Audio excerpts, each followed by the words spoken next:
Hi, my name is Masara Kim, and I am right now in the village of Hurti, located approximately 50 to 60 miles south of Jos, the capital of Plateau State, in central Nigeria, where more than 50 people were killed in an armed attack on the afternoon of April the 2nd by terrorists identifying as members of the Fulani ethnicity. Now, two things, good news and bad news. The good news is that 3 to 4 weeks after the attack, which claimed more than 50 lives, and saw the terrorists looting and burning more than 300 homes to the ground, the more than 3,000 displaced residents of this community are gradually making their way back home, right? You can see a few of them in my background. And there's a little girl who is obviously trying to locate her parents, probably among those over there, trying to access help brought in by our team. Now, the bad news is that prior to these attacks, this community was under persistent threat. As a matter of fact, they were living in bondage. The bondage of the terrorists who occasionally imposed levies on them. In other words, prior to the attacks of April the 2nd, they had to pay levies, survival levies. They had to pay levies to these terrorists to be spared. I spoke to a couple of community members who received letters written and signed by these terrorists demanding or imposing levies on them. And for those of them who didn't pay the ransoms or the levies, they were attacked. I spoke to a young man who told me that his farm was first attacked, and then on the night they attacked his farm, they destroyed all of his crops. They dropped a letter, another letter actually, in follow-up to the initial letter demanding the payment or imposing the levy. Now they gave him a deadline, telling him all about his family and where he goes and what he does and where his children, are studying, and threatening to eliminate all of them if he didn't pay that. Now, a couple of other people received such letters and did respond by paying the levies. But as time went on, the community leaders decided this was not going to be allowed to happen.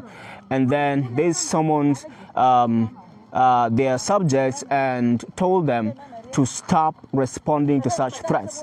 And they did. Then shortly later, the entire community was invaded and more than 50 people were killed, with more than 43 buried in one mass grave alone. Now, this is quite disturbing.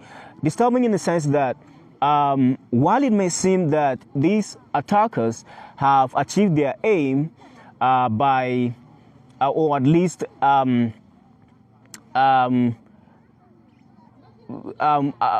maybe just pacify themselves with the killing of more than 50 people on April the 2nd, it looks like it might just be the beginning of something much bigger and much more threatening, because it would appear, in my opinion, that they have just succeeded in making a statement, passing a message that, look, this is what we're capable of doing if you resist us going forward. This is what we're capable of doing if you do not yield and carry out our orders going forward. And they've also, the community members have also told us about sex slavery, sexual assaults on women and girls in this community. Now, I'm seeing a repeat of what is happening in parts of Kaduna, parts of Sokoto, and Zamfara, Katsina, and other states of the Northwest, where terrorists not only impose levies on communities, but they set up their own governments. They go into communities, dissolve any form of leadership, traditional and even democratic, and they announce their own leadership, and they decide, they decide the laws of the land. They set new rules, they set new laws for survival. I think in Islam, this type of survival levy is called jizya. I'm not sure, but this is what appears to be happening here in this community, where residents have to pay levies to terrorists. Terrorists, I call them terrorists. These are not just herdsmen, because a large number of them do not own any cow or cattle whatsoever. They don't own any herds.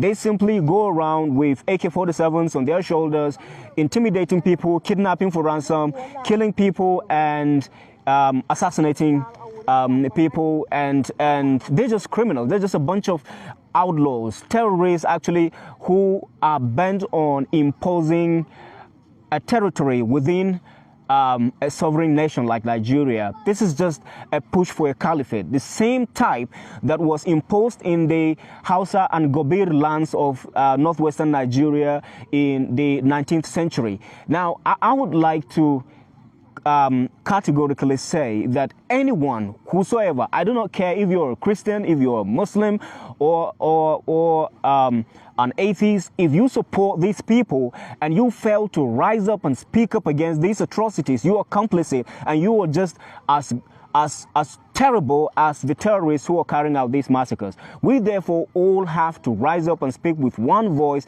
to not just condemn these atrocities, but to collectively do something to put an end to them. If we do not put an end to this, we do not bring an end to this terrorism and totally silence or eliminate these terrorists from our communities, from our midst, we are all going to be victims to them. We are all going to be consumed by this evil. I tell you, their goal is not just to take one foot in any community, whether in the Northwest or in the North Central region or in Southern Nigeria. Their goal is to take the entire West African region, to take starting with Nigeria, which is the largest black nation on earth. And then by the time they take Nigeria, they're going to be moving to other states, the other countries like Ghana, Cameroon, Benin Republic. Already they have a large footprint in many of the West African and Central African countries. Now they're just seeking an expansion, and we have to do something to stop them, right? In the heart of the city where stories unfold, Gentle Media TV shining bright and bold, bringing news from the corners of the globe.